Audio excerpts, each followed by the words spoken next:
પ્રધાનમંત્રી નરેન્દ્ર મોદીના પ્રવાસને લઈને અમદાવાદ પોલીસ એક્શનમાં શહેરના 12,000 પોલીસ કર્મચારીઓને અલગ અલગ વિસ્તારમાં બંદોબસ્તમાં ગોઠવવામાં આવ્યા છે। આજ દિવસે ગણેશ વિસર્જન અને શહેરમાં પૂર્વ વિસ્તારમાં કેટલીક જગ્યાએ ઈદે મિલાદના ઝુલૂસ નીકળવાના છે। આ ઝુલૂસ દરમિયાન પણ ખાસ વ્યવસ્થા પોલીસ કરશે। મોટાભાગે એરપોર્ટ તરફ ઝોન દ્વારા વ્યવસ્થા કરવામાં આવી છે, જ્યારે ઝોન 2, ઝોન 3, ઝોન 5 અને 6માં સ્થાનિક પોલીસની સાથે અન્ય જગ્યાની પોલીસ પણ ફાળવવામાં આવશે।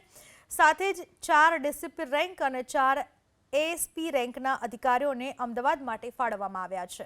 આ જ દિવસે ગણેશ વિસર્જન અને શહેરમાં પૂર્વ વિસ્તારમાં કેટલીક જગ્યાએ ઈદે મિલાદના ઝુલૂસ નીકળવાના છે। આ ઝુલૂસ દરમિયાન પણ ખાસ વ્યવસ્થા પોલીસ કરશે।